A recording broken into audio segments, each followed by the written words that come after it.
नमस्कार, स्वागत सभी का एक और छोटे से वीडियो में। अलीगढ़ मुस्लिम यूनिवर्सिटी की तरफ से 13 सितंबर को आया है एक नोटिफिकेशन यूजी और पीजी के बच्चों के एडमिशन की एलिजिबिलिटी क्राइटेरिया को लेकर।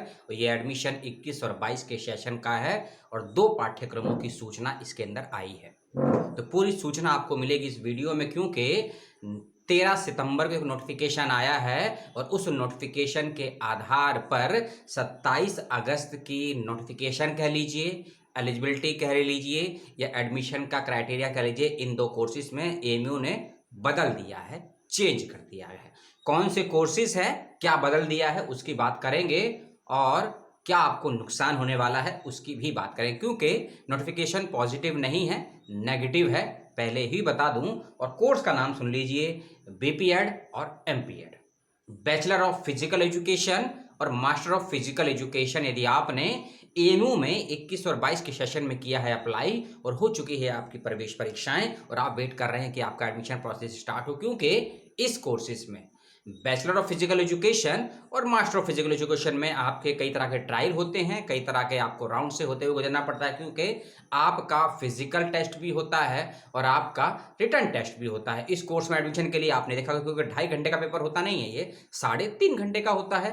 1.5 घंटे का आपका रिटन, 1.5 घंटे का आपका फिजिकल और 2 घंटे का रिटर्न। लेकिन क्या बदलाव आया है, पहले उसकी बात करते हैं। 27 अगस्त का नोटिफिकेशन कहता है कि इन कोर्सेज में बीपीएड होता है आपका 12th के बाद और एमपीएड होता है आपका ग्रेजुएशन के बाद, ठीक है। तो इस कोर्सेज में यदि आप अप्लाई करे हैं तो आपके पास जो भी आपके सर्टिफिकेट है ना, जो भी आपके सर्टिफिकेट है, यूनिवर्सिटी कंसीडर करेगी 17 से 18, 18 से 19 और 19 से 20। 17 से 18, 18 से 19, 19 से 20। ये नोटिफिकेशन कब का है? 27 अगस्त का नोटिफिकेशन है। इसके आधार पर आपकी एलिजिबिलिटी क्राइटेरिया तय होगी। लेकिन जो नया नोटिफिकेशन आया है उसमें 1 वर्ष नहीं बल्कि 2 वर्षों को हटा दिया गया है। और क्या नया वर्ष है उसकी बात करेंगे। सबसे पहली चीज, किस टाइम पीरियड के सर्टिफिकेट मान्य होंगे उसको समझ लीजिए। 17 से 18 में यदि आपके पास कोई सर्टिफिकेट है, चाहे आपका ग्रेजुएशन का लेवल का हो, 12th लेवल का हो, आफ्टर ग्रेजुएशन हो, कंसीडर नहीं होगा।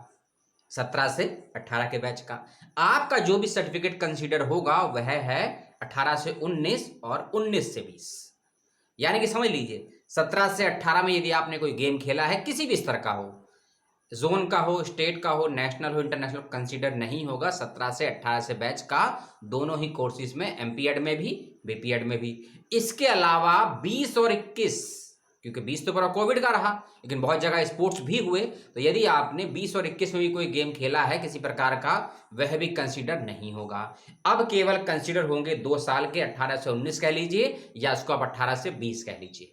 18 से 19 और 19 से 20 के ही सर्टिफिकेट आपके कंसीडर होंगे एमपीएड और बीपीएड वाले कोर्स में। इस बात का ध्यान रखिए, नए सेशन की बात हो रही है। बेशक आप रिटर्न दे चुके हैं, क्योंकि रिटर्न की डेट आ चुकी थी, आप एग्जाम कुछ का हो चुका होगा, कुछ का होने वाला होगा, फिजिकल भी हो चुके होंगे, क्योंकि लेकिन अब आपकी काउंसलिंग होनी है मेरिट के आधार पर। रिटर्न, मेरिट, फिजिकल के आधार पर काउंसलिंग होगी। उन सबका टोटल क्या रहेगा, उसमें आपके सर्टिफिकेट की बहुत ज़्यादा जरूरत पड़ती है आपको, उसके पॉइंट मिलते हैं आपको और उसी के आधार पे आपका चयन होगा नहीं होगा ये निर्णय लिया जाता है। लेकिन ये जो नया नोटिफिकेशन है कितना लाभदायक है मुझे कमेंट करके बताइएगा। और मेरी निजी राय पूछी जाए तो हर जगह कुछ विशेष प्रकार के विद्वान मौजूद रहते हैं ना, कि भांति भांति के लोग विद्वान हैं जगत में, तो उन्हीं भांति भांति के अति विद्वान लोगों की ये सनक का परिणाम है कि ये नोटिफिकेशन आया है। मैं नेगेटिव ही बोलूँगा, क्योंकि 1 महीने पहले का क्राइटेरिया आपने बच्चों को दिया और आपने फॉर्म भरवाया। एंट्रेंस होने के बाद में एक नया क्राइटेरिया देते हैं आप।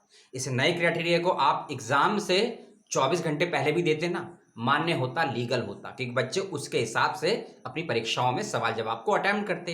एंट्रेंस होने के बाद अब बच्चे अपना प्रोसेसिंग की वेट कर रहे हैं, काउंसलिंग, अब आप एक नया नोटिफिकेशन देते हैं, तो इसी को बोलते हैं अति विद्वान लोग। तो उन विद्वानों को मेरा जैसे मर्जी समझ लीजिए या सलाम समझ लीजिए, बद्दुआ समझ लीजिए, जो भी है। और बच्चों का भविष्य है, बच्चे तो अपना भविष्य बना ही लेंगे, लेकिन ऐसे विद्वानों से ईश्वर बचाए लोगों को और बुद्धि दे ऐसे विद्वानों को।